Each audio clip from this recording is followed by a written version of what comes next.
नमस्ते। मैं आप सबका अपने Raghunath ji spiritual videos channel के अंतर्गत स्वागत करती हूँ। आशा करती हूँ आप सब कुशल मंगल होंगे। मैंने आज जो विषय लाया हुआ है वह भगवान श्री रामचंद्र जी के साथ साथ माता सीता का भी है।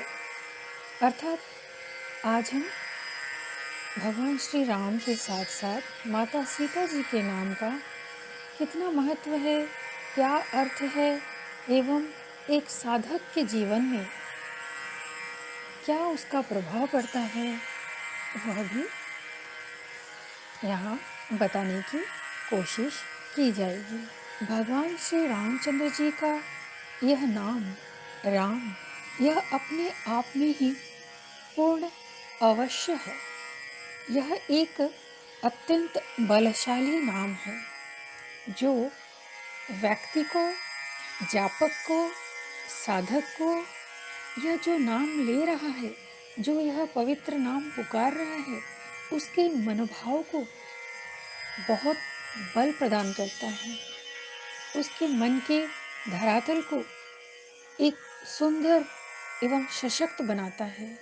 उसके मन के अंदर की जो सुप्त भावनाएं हैं, उन्हें जागृत करके उसे सत्य के मार्ग की ओर चलने की प्रेरणा भी देता है। यह नाम इतना बलशाली है कि लगातार अगर इस नाम को जपा जाए तो व्यक्ति आत्मविश्वास से भरपूर हो जाता है। अब रही माता सीता जी के नाम को भगवान श्री रामचंद्र जी के नाम के साथ यदि संयुक्त कर दिया जाए और उसके बाद इस केवल सीताराम सीताराम नाम का जप किया जाए तो उस जापक के जीवन में, उसके मन मस्तिष्क में क्या प्रभाव पड़ता है, यह जानेंगे। माता सीता एवं भगवान श्री राम स्वयं लक्ष्मी नारायण हैं और यह सत्य है, हम सब जानते हैं कि माता सीता अर्थात चाहे वो दुर्गा हों, चाहे वो महालक्ष्मी हों, चाहे वो माँ काली हों या फिर माता सीता ही हों, ये सब शक्तियाँ हैं। शक्ति क्या है? शक्ति वह ज्वाला है जो प्रत्येक चीज में होती है, प्रत्येक वस्तु में होती है, जो एक चीज को जीवन प्रदान करती है, जो इंसान के मन को और शरीर को बलयुक्त बनाती है। यह बल कहाँ से मिलता है?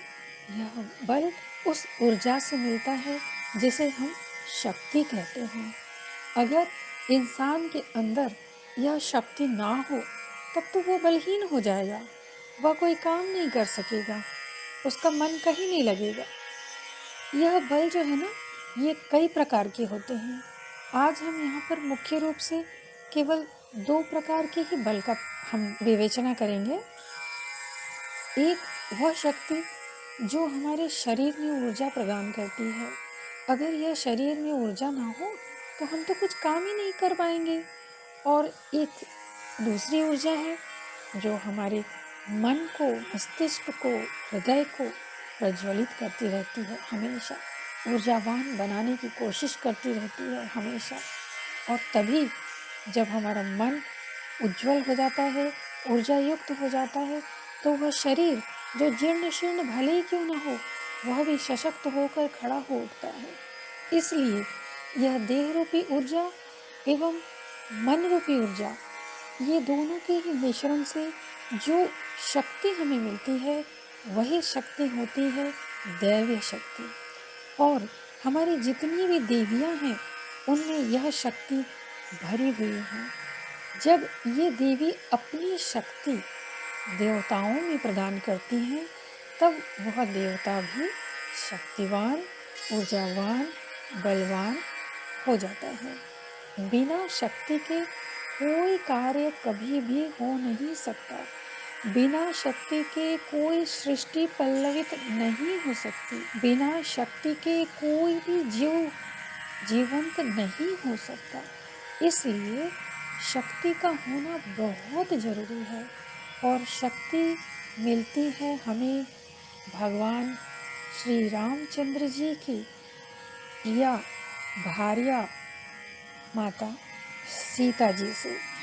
माँ सीता ने यह अपना एक रूप इस रामायण में दिखाया था।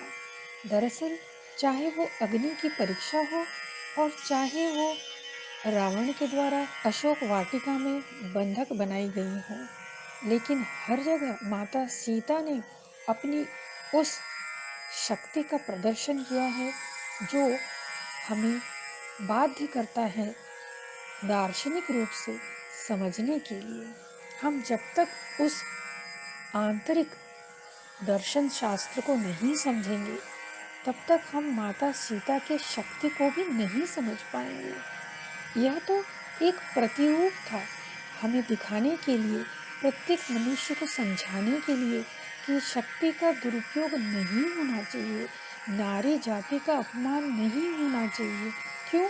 क्योंकि हर नारी में शक्ति छुपी हुई होती है। आज मैंने माता सीता का नाम भगवान राम जी के साथ में इसलिए लिया, क्योंकि माता सीता भगवान राम जी की प्रेरणा स्रोत रही हैं, और हम सब के लिए भी यह प्रेरणा एवं शिक्षा का स्रोत हैं।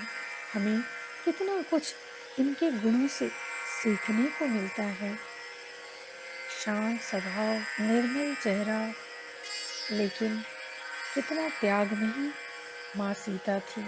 माता सीता जी इसीलिए ही भगवान श्री राम जी की प्रिया हैं। आशा करती हूँ कि आज जो मैंने विषय लिया थोड़ा गंभीर जरूर है, परंतु मैंने यह समझाना चाहा है कि माता सीता अर्थात सीता राम जब हम बोलते हैं, तो हमें एक प्रेरणा मिलती है, और साथ ही साथ एक शक्ति भी मिलती है, जो हम शायद समझ नहीं पाते हैं उस समय।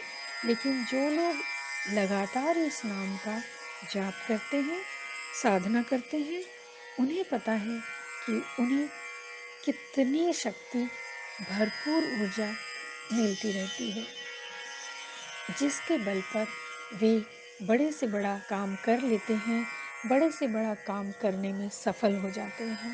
आशा करती हूँ आज का विषय आप लोगों को अच्छा लगा होगा। तो बस आज इतना ही, फिर मिलते हैं नए विषय के साथ। तब तक के लिए धन्यवाद।